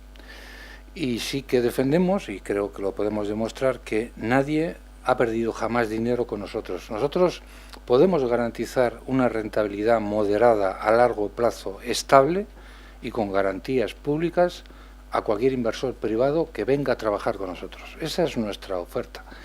Lo hemos hecho históricamente y lo seguiremos haciendo. Entonces, ¿hay este tipo de inversores? Pues los hay. Hay de todo, evidentemente, ¿no? Los famosos fondos buitre, que también tú y yo hemos conocido unos cuantos, ¿verdad? Ya están ahí y sabemos quiénes son, pero también hay otros fondos de inversión que buscan rentabilidades a largo plazo, hay fondos de pensiones, hay un montón de estructuras que tenemos que ser capaces de derivar hacia el alquiler asequible, porque, sinceramente, el reto que tenemos es de tal magnitud que, vamos, incluso una administración que históricamente ha destinado mucho dinero y sigue destinando mucho dinero a las políticas de vivienda, somos plenamente conscientes que desde el ámbito público no se puede resolver la problemática actual de vivienda en el medio y a largo plazo, y por supuesto en el corto plazo, que en vivienda no existe, ¿no? Por lo tanto, tenemos que ser capaces de captar inversión privada. Y esa inversión privada es factible, sí lo es, pero evidentemente estamos explorando un camino nuevo, una vía nueva, y tenemos que ponernos a ello, y desde luego nosotros por esfuerzo y por interés no va a quedar. En ese sentido, esa creemos que es la solución y vamos a trabajar por ella. Sí, bueno, casi titulares, porque es que tenía tantas ideas para contar que no sé ni por cuál empezar. Con el tema de las métricas hemos hecho el mismo recorrido. Al final es bueno simplemente que haya unos ciertos parámetros comunes. Me acuerdo ahora cuando vas a buscar financiación institucional o financiación privada, que sepamos cuáles son los estándares que tenemos que realizar, o cómo los operadores, por ejemplo, que no solo somos operadores, qué tipo de objetivos tenemos que alcanzar. Provivienda, que ha gestionado 68.000 viviendas desde su inicio, podemos permitirnos un máximo de un 5% de impagos. ¿Cuántas empresas municipales tienen? Aquí no, pero en otros sitios sabemos que tienen un nivel de impagos que puede rondar el 50%. Digo, ¿eso es sostenible? No tiene por qué serlo, pero para nosotros desde luego sería totalmente inviable gestionar algo así. Y luego, ¿cómo lo hacemos? yo entiendo que ahora mismo, ¿cuál es el vehículo por el que se canaliza la inversión? Nosotros estamos apostando porque hay una regulación de las housing donde entre el no lucro o el lucro limitado, que es un matiz bastante importante, aunque yo entiendo que políticamente esto genera su debate, pero entendemos que hay que hacer. Pero nosotros tuvimos, claro, al final, ¿por dónde se está canalizando? Por la vía de las SOCIMIs. Nosotros, personalmente, no pensamos que las SOCIMIs sean la herramienta adecuada para gestionar esto, porque tienen otra mentalidad diferente, o se generaron con una idea diferente, o por lo menos diferente a la que entendemos en el ADN de Provivienda. No significa que no se puedan regular lo que llaman las SOCIMIs sociales, o que se puedan generar, se están empezando a hacer, pero tienen que tener una regulación específica. Lo que no puede ser es que una SOCIMI tiene muchos más beneficios fiscales que lo que tenemos una ONG. O sea, es que la comparación se cae de la, vamos. Ya no digo que es que no tengamos más impulso como ha habido en otros países, directamente qué es lo que se está impulsando, ¿no? Entonces, nosotros lo que entendemos ahí es, si nosotros queremos canalizar inversión privada, lo hemos intentado, lo intentamos, ¿eh? Nosotros tenemos muy modestamente, pues tenemos a unas 50 personas que que nos prestan dinero para nuestros proyectos y que canalizan. Nosotros hacemos una parte de subvención, otra parte que nos financia principalmente FIARE, Banca Ética, en algún caso Triodos, y luego tenemos una pequeña comunidad de personas que nos prestan. Y a priori, y muy rápido, pensamos, ¿cuál es el perfil de persona que nos puede prestar dinero para los proyectos sociales que realizamos, teniendo en cuenta que le vamos a dar una rentabilidad moderada, ¿no? Que eso es otro tema, ¿no? Que es una rentabilidad moderada, porque se habla de un dígito. Pero un dígito que es un 3 o un 9, es diferente, ¿no? ¿De qué estamos hablando? Bueno, vamos a pensar que a medio largo plazo estamos hablando de un 3 en nuestro caso. Bien. ¿Cuál es el perfil al que nos vamos a dirigir? Bueno, pues personas concienciadas con el derecho a la vivienda. Sí, pero no, pero decimos, vamos a contar con ECO, conocéis, imagino mucha gente que estéis aquí a ECO, y hicimos de la mano con ellos la búsqueda de esa financiación privada. Con el perfil, ECO moviliza muchísimo capital de inversión privada de personas concienciadas con la parte medio ambiente, plantas fotovoltaicas y tal. Cuando hemos trasladado al tema de vivienda, no funciona, porque la persona que... voy a decirlo de una manera muy resumida y un poco caricatura, si quieres. Pero una persona progresista que está por el derecho a la vivienda, que no sé qué, cuando le hablas de vivienda, de invertir en vivienda, le cuesta. Y hay una parte que requiere una cierta pedagogía, pero huye de eso y prefiere invertir en algo diferente. Y termino ya con... y nos está costando un horror el conseguirlo. Al final, bueno, ¿para qué te vas? ¿A grandes capitales o lo que comentabas? Pues sí, efectivamente, pero también queremos generar una cierta conciencia de cómo se debe hacer y mucha gente que entendíamos que yo mismo, ¿no?, que con nuestros ahorros podemos invertir en esto con una rentabilidad muy segura, pero muy a largo plazo. Pues se puede hacer, sí. Y una última idea muy rápida. Estamos hablando de retorno social, pero aquí el debe está el medioambiental. Y ese es un problema. Nosotros, en el modelo que tenemos, si queremos alquilar a 350 euros comprando vivienda dispersa, por ejemplo en Canarias, yo tengo que comprar una vivienda de 125.000 euros. Porque el sector con el que trabajo, el nivel de ingresos que tiene no va a poder destinando más allá del 30%, va a tener unos ingresos que puede ser un ingreso mínimo vital. Nuestro objetivo es pasar de una calificación G a una calificación media. O sea, y eso los estándares europeos, en eso no entra para obra nueva, pero es imposible para todo lo que tiene que ver con movilizar la vivienda que tenemos construida hacia alquiler asequible. Perdón, es que me enrollo un poco, pero... No, nada, fenomenal. Es verdad que lo de medio ambiente, lo dije al principio, es la primera de muchas conversaciones, tampoco la primera, ¿verdad, Alejandra? Que ya hemos compartido mesa, además en una plaza más difícil que esta, pero bueno, en un foro de real estate donde nuestro discurso era... Un foro de gente que compra créditos fallados y que colaterales inmobiliarios. Y conseguimos poner allí una mesa de impacto y allí nos plantamos. Así que bueno... Bueno, es que, bueno, no, conseguimos por lo menos poner, se quedaron algunos a escuchar. Sí, la verdad es que bueno, también retomando un poco los deberes que nos ponemos de año en año, ¿no? De esto de ir trayendo gente nueva al camino del impacto, me quedo también con que yo creo que todos vosotros habéis mencionado casos de estaban haciendo impacto y no lo sabían, así que igual no tenemos que buscar a gente a traerla, sino abrirles los ojos a que hay mucha gente ya haciendo impacto y no lo sabe, ¿no? Preguntas, venga, ahora sí, a ver, ¿alguien tiene algo que decir, aportar, vivencia, pregunta? Por allá al fondo. Yo os quería preguntar por el tema de la concentración inmobiliaria. O sea, el hecho de que haya personas que tienen 3, 4 o 5 viviendas, ¿cómo se relaciona con que haya personas sin hogar o personas que no tienen capacidad de alquilar un piso? Y luego la otra, el tema de las viviendas vacías o de las oficinas vacías, si realmente son soluciones que se están planteando desde la administración o desde entidades sociales.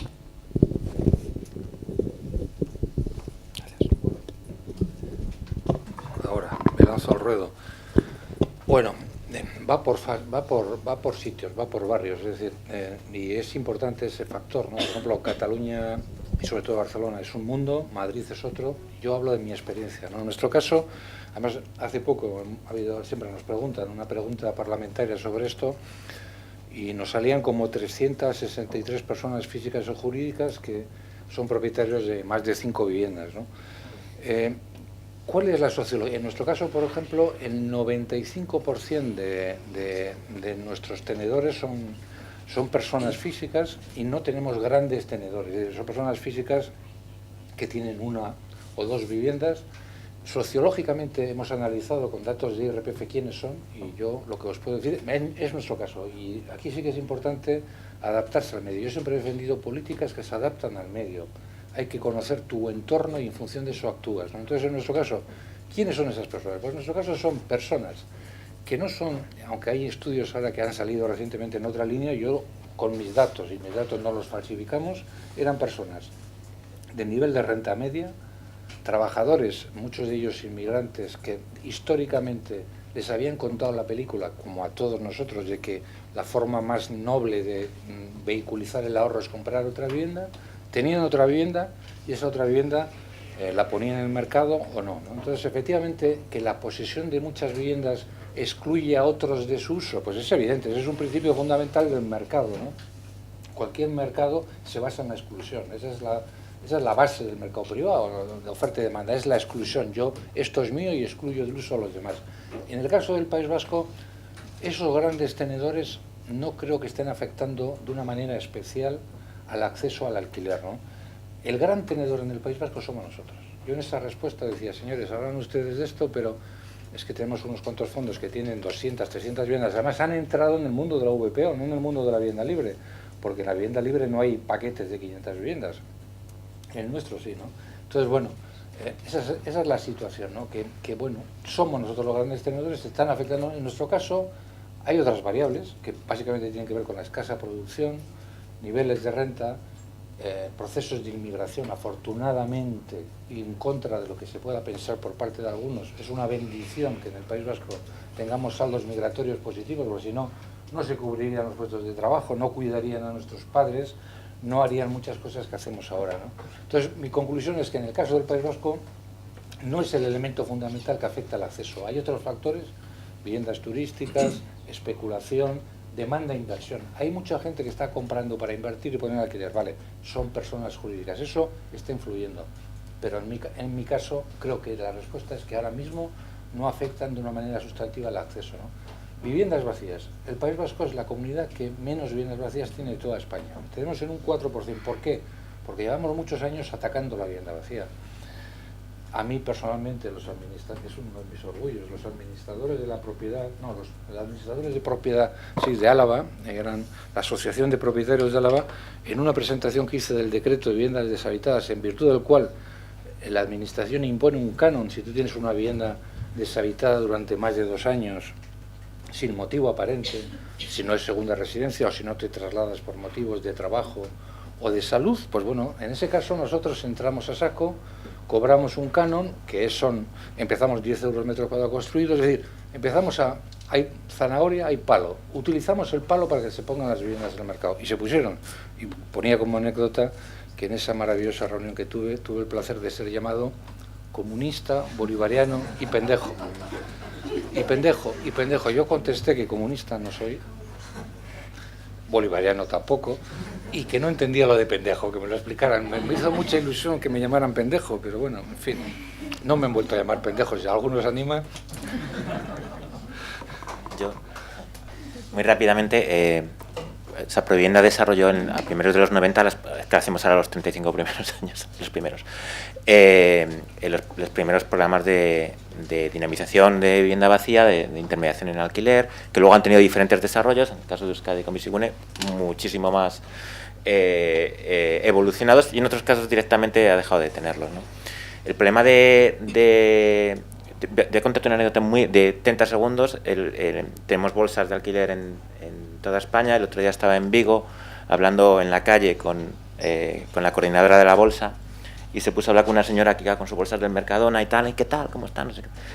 Y cuando se va me dice, esta señora tiene 3 viviendas con nosotros. Y yo, 3, sí, tiene 7. Y digo, 7, es una gran tenedora esta señora. Pero digo, sí, claro, hay que cuidarla porque que nos evita los problemas de captación que no veas. ¿Cuál es el problema de eso? El problema es, hay personas que han conseguido ir comprando viviendas además con financiación pública. ¿Ha habido dinero público ahí o no? Por otro lado, debería grabarse a partir de un determinado número de viviendas, debería estar mucho más grabado si no se pone con una limitación de precios o un tope. Debería también esta parte de la zanahoria haber muchas más garantías públicas que se anuncian pero luego no terminan de llegar, como el tema de los avales que se ha anunciado, etcétera. Como en el caso de Euskadi o en el caso de otras comunidades donde se ha realizado, donde te den una cierta garantía, pero donde esté topado donde esté topada la renta, que sea razonable. En ese caso yo no tendría ningún problema en que alguien tenga 3 viviendas. Entiéndeme, quiero decir. El problema es que si están en desuso o están al servicio de la especulación, pues tenemos el problema que tenemos. Efectivamente, el problema, la mayor parte de la especulación no la están produciendo los fondos buitre, mal que me pese, sino los propietarios particulares. O sea, todos nosotros cuando tenemos una vivienda que la queremos poner, miramos en la lista, Idealista te difumina, te distorsiona bastante cuál es la renta real y la pones a ese precio. Eso ya sabéis mejor que yo, no cuento nada diferente, ¿no? Pero que puede haber programas públicos destinados a eso, con una apuesta y que tienen que ser mantenidas en el tiempo, porque generar la confianza en un propietario cuesta muchísimo, y hay que cuidarlos también, fundamental. Yo me lanzo a hacer 2 preguntas. Bueno, soy Alfonso Ciarán, trabajo en el Fondo de Impacto Social de Cofides, y se ha comentado aquí antes que cuando hicimos nuestra teoría del cambio, la principal problemática que salió fue el tema de la vivienda, y lo primero que hicimos fue llamar a Better Society Capital del Reino Unido para que nos cuente cómo llevan haciendo ellos su trabajo. Y una de las cosas que aprendimos, y es una reflexión que quizás os lanzo como a modo de pelota, y quien quiera hacer el control, pues nos dijeron que era importante el mantener los criterios de selección de los beneficiarios uniformes. Es decir, sabemos que la vivienda es un problema que tiene muchos prismas, ¿no? Pero os quería preguntar si estabais de acuerdo con, pues ya sea en los colectivos más vulnerables o en un nivel quizás más alto de asequibilidad, si es coherente el mantener los criterios de selección de las personas que van a disfrutar de esta vivienda. Y la segunda pregunta es, habéis comentado también otros temas como aprendizajes de entorno internacional, el 1% que dedican en Austria, Housing Associations. ¿Qué otras cosas podemos aprender de modelos que ya están establecidos? Gracias. Me siento... Es una enorme pregunta porque yo os pongo el ejemplo. Nosotros, por ejemplo, tenemos unos criterios estables, efectivamente. Yo os digo, y es verdad, que quien adjudica es una máquina, y es una máquina que coge, cada vez que hacemos una promoción, y hacemos muchas promociones, tanto públicas como privadas, en el caso de las públicas en alquiler, Hay un sistema de baremación que básicamente tiene en cuenta los niveles de ingresos. A menores niveles de ingresos, más probabilidades de que te toque. El número de miembros de la unidad convivencial, cuanto más miembros, más probabilidades. Y la antigüedad en el registro de Etxebide, ¿no? ¿Cuántos años lleva uno esperando la lotería? Bueno, no es una lotería, esperando que te toque una vivienda, ¿no? Esos factores junto con uno añadido de adecuación. ¿Eso qué hace? Hace que adjudiquemos sistemáticamente a los colectivos con menores niveles de ingresos. Esa es una realidad, ¿no? Hace unos años hemos tenido algún problema de cohesión social. Tuvimos una promoción donde teníamos 30 nacionalidades, en un caso concreto, con lo cual, digamos que sí que vimos que en algunas derivadas, en algunos sitios, se producían desviaciones, que fue lo primero que nos dijeron los europeos hace 30 años, ¿no? Ojo con los guetos, ¿no? ¿Y qué hemos hecho? Bueno, pues hemos introducido cupos, por ejemplo, ahora los jóvenes se llevan la mitad de todas las adjudicaciones. La mitad de todas las adjudicaciones los jóvenes. Hay un colectivo, hay un cupo también muy potente para la gente que tiene derecho subjetivo a la vivienda y tal, ¿no? ¿Qué pasa? ¿Hemos mejorado algo? Sí, pero ¿qué problema tenemos? Además, estamos seriamente, yo en persona estoy seriamente criticado. ¿Qué nos pasa? Que no adjudicamos ni de casualidad a la clase media. La clase media, bueno, nosotros estamos gente de clase media, nuestros ingresos, por ejemplo, para VPO, pues ahora mismo estamos hasta 45.000 euros, eso está por encima de la renta media, ¿no? Hay gente de clase media en nuestro sistema. Además, en los últimos tiempos nos han entrado mucha clase media por cómo está el mercado, de la misma manera que nos han entrado un montón de gente, lo cual me preocupa, que viven familias enteras en habitaciones. Eso es otro efecto que desconocido desde la época de los 60 que nos está empezando a pensar, ¿no? Entonces, ¿qué ocurre? Pues ahora me dicen, ¿cómo hacemos para que adjudiquemos también a la clase media? Hemos hecho algunos programas especiales, por ejemplo, alquiler asequible, dirigido a clases medias y tal, con unos precios mayores y tal, y aún así nos siguen insistiendo. Seguramente en el futuro tengamos que abrir porque no adjudicamos a las clases medias, y ese es un tema que está ahí, ¿no? Y bueno, pues es la experiencia que tenemos y a ver cómo lo solucionamos. ¿Por qué? Pues eso, pues porque tenemos ya mucha gente a la cual lleva años y años con nosotros y no somos capaces de darle ninguna salida. Yo querría complementar ahí, Mario, y en Europa, por ejemplo, si nos fijamos en Países Bajos, que tiene el 30% del parque en vivienda de alquiler social, asequible, que además es universal, ¿eh? O sea, ya acceden prácticamente todo el mundo, ¿eh? No se limita a la renta. Tienen un grave problema de vivienda hoy en día, o sea que cuando nos miramos a Europa, hasta todos tienen, ¿no? Mucho, ahora están muy jodidos, y es un tema político, por eso sistémico. Por ejemplo, la ultraderecha, y es lo que está aprovechando eso, decir, hostia, los inmigrantes, ¿no? Estos que estaban explicando, los 30 nacionalidades se están quedando la vivienda. Por tanto, sí que es una responsabilidad abrir. Otra cosa es, por ejemplo, la venta ha estado muy denostada de la vivienda protegida, porque se ha hecho fraude, porque se ha desprotegido. O sea, en España hemos hecho más de 6 millones de viviendas protegidas que están desprotegidas, han entrado al mercado. Eso es una lástima, porque si se hubiera protegido de forma indefinida, pues ahora tendríamos un colchón muy grande, no sé si suficiente, pero muy grande. Por tanto, eso sí que es un aprendizaje del país. No puede pasar que aún hoy hayan sitios que al cabo de 7 años se descalifique la vivienda y la puedes vender al precio que te dé la gana. Eso es totalmente una inmoralidad, yo diría. O sea, no es posible. Entonces, sí que hay que abrir a esas clases medias, porque si no estamos concentrando la ayuda, como decías tú, me ha tocado la lotería. Es que es verdad, me ha tocado la lotería. Por ejemplo, en Cataluña, durante la crisis de desahucio, se adjudicaba de forma expresa a través de mesas de emergencias. No era sorteo ni criterio, es decir, había una valoración y los más que habían perdido la vivienda se les adjudicaba una vivienda, en teoría, de forma temporal, pero ya se ha convertido en permanente. Por tanto, por eso hablaba de la mixtura. Para mí es muy relevante que la vivienda social asequible está abierta a colectivos, porque si no la estigmatizamos.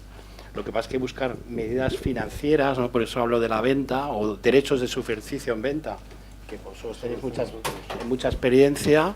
Es un modelo que permite comprar un derecho de superficie a 75 años, que prácticamente no hay ayudas públicas, el que invierte solo es para promocionar y vende, por tanto no hay concentración de eso no iría para inversión de impacto, eso sería una complementariedad, pero es que estaba Mira, perdónate, Eduardo. Retomo lo que dice Eduardo, porque una de las... eso se me ha olvidado contestarte. Hablas de experiencias que hemos aprendido de los demás, ¿no? Hay una fundamental, y lo ha dicho ella, ¿no? Lo ha dicho Eduardo. Nosotros no echamos a nadie de nuestro parque público por impagos. O sea, formalmente en los tribunales es así, pero la gente que no puede pagar en un momento determinado, esto es así, tienes que hacer una política social muy potente, tenemos un montón de gente que trabaja ese apartado, entonces nosotros tenemos un 2% de impagados. Un 2%, no. Me acuerdo que un consejero, además del PNV, el primero que tuve, me dijo eso, me dijo, mira, vosotros no vais a ser nunca, el gobierno no va a ser nunca un buen casero, porque no vais a tener valor de echar a la gente. Bueno, siempre me acuerdo de aquel señor, ha muerto, yo sigo, ¿no? Él por pendejo. No, por pendejo no. Tiene que ser consciente que eso lo llevamos en el frontispicio. Y eso significa que echamos a la gente que no sabe convivir. No echamos al que no paga, pero echamos al que no sabe convivir. Somos también el primer lanzador de Euskadi, es decir, como somos el primer gran tenedor, pero nosotros echamos a 80 personas o familias al año a la calle. ¿Por qué? Porque realmente, no por temas económicos, insisto, pero eso, gestionar el parque es complicado, tienes que asumir eso. Y también otra cosa, no admitimos ninguna ocupación.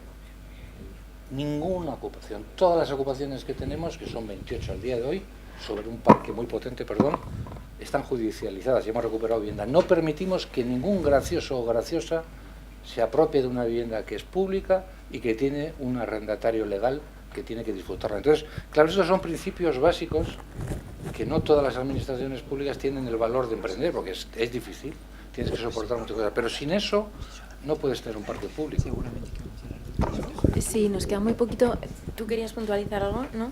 No, es que hay más preguntas. Habrá algún ejemplo europeo, pero si no luego... Sí, bueno, luego vamos a seguir. Los REIT preservadores de vivienda. Quiero decir, nosotros somos OCIMI y bueno, yo tengo los REIT preservadores de vivienda en Estados Unidos tienen un papel fundamental, ¿no? Y lo único que aquí es verdad que las OCIMIs habría que hacer unos pequeños ajustes. Nosotros estamos utilizando los mimbres que tenemos y estamos también peleando por amoldar los mimbres.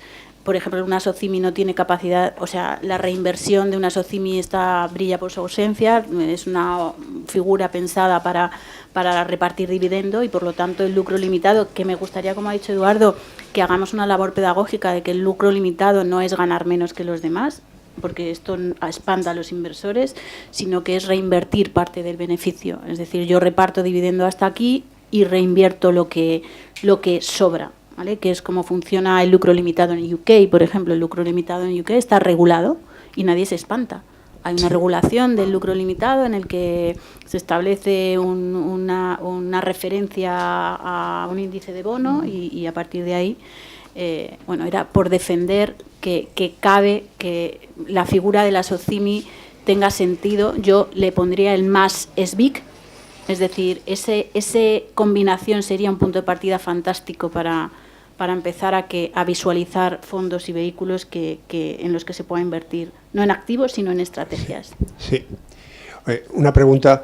El mayor problema que tenemos en la despoblación del mundo rural en España es la vivienda.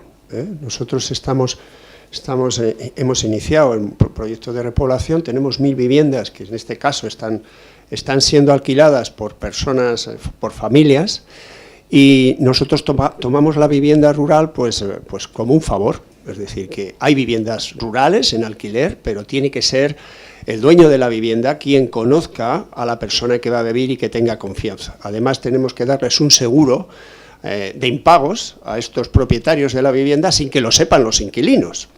Para nosotros la vivienda en el mundo urbano, en la ciudad, es un negocio. Entonces, ¿cómo afronta, teniendo aquí las encartaciones muy cerca, cómo enfoca el gobierno vasco el tema de la diferencia de la vivienda en alquiler en la ciudad, en Bilbao, y en las encartaciones, donde tenemos un problema de despoblación como en Soria o como en Cuenca?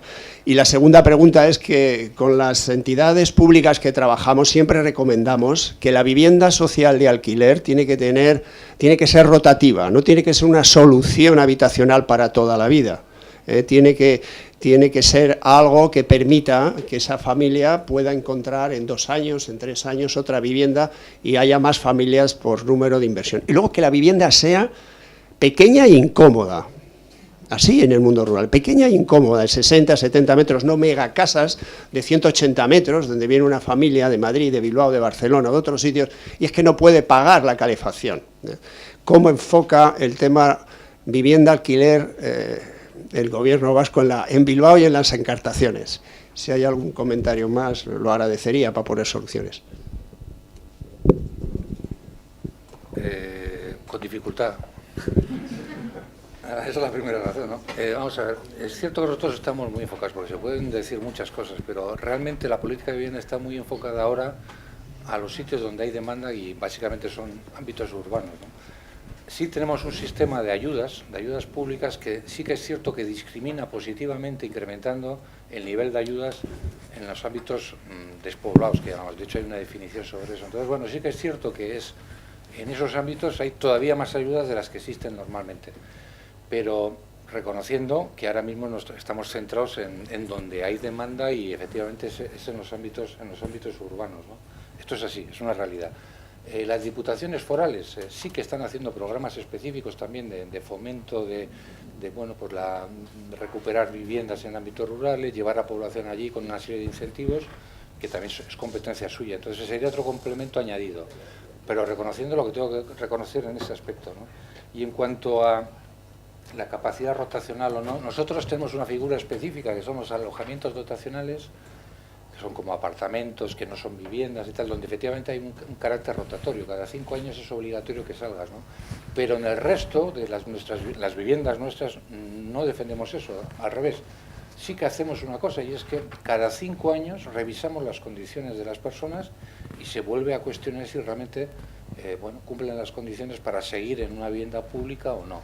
Eso hace que haya una rotación importante. Aproximadamente todos los años el 6% del parque público del gobierno vasco se mueve, porque afortunadamente la gente va a mejor vida, y no es que se hayan muerto, sino que han mejorado su nivel económico, ¿no? Entonces ya no cumplen los requisitos y se van al mercado libre, ¿no? Entonces, bueno, este tipo de controles se hacen, pero hombre, yo defiendo, por ejemplo, hablando de Viena, curiosamente, lo que tú decías, Mauri, es que es verdad.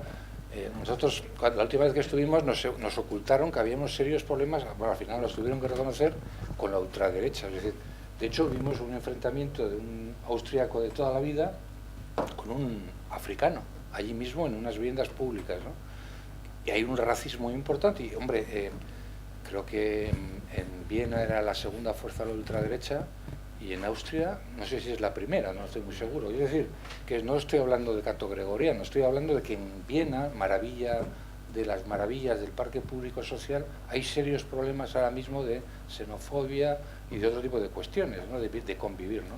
Entonces, bueno, nosotros defendemos, en esos países, por ejemplo, es para toda la vida. A mí me gustaría que hubiera un alquiler para toda la vida, o sea, que voy a lo contrario, para toda la vida, incluso que se pueda transmitir. Así ocurre en Viena, ¿eh? En Viena el violinista, que digo yo, de la filarmónica, está para toda la vida, si quiere estar. Y eso es algo que está asumido, ¿no? Y en otros países también. Aquí no, aquí estamos con contratos temporales, ¿no? Es que hay... de hecho, hace poco sacaron un informe, este informe de Viso, que defendía un poco esa idea de la temporalidad de la vivienda social. Nosotros tampoco estamos de acuerdo, porque entendemos que la vivienda también tiene que permitirte tener un proyecto de vida. Eso no significa que no tengamos margen suficiente con los módulos que hay, como para que si tienes más ingresos puedas pagar más.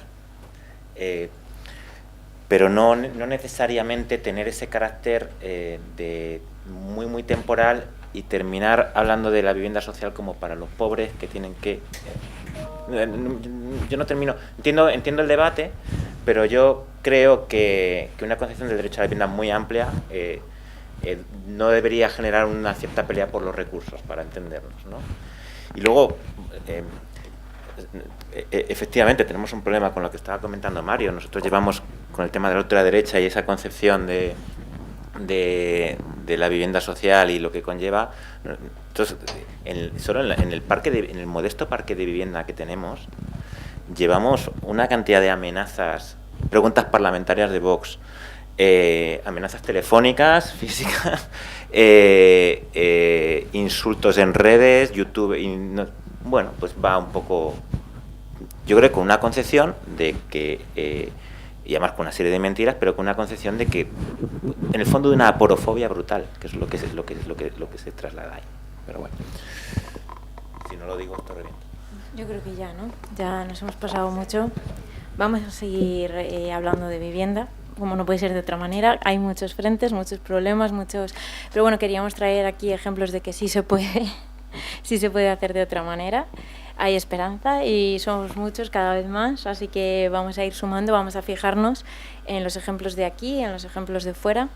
Y bueno, seguiremos tratando los temas, estaréis todos invitados porque supongo que ya nos vais a seguir a todos y vais a contribuir de un modo u otro a que esto suceda. Así que bueno, gracias a todos, porque no era la mejor hora, es un tema denso y difícil, pero muy necesario, así que gracias a todos.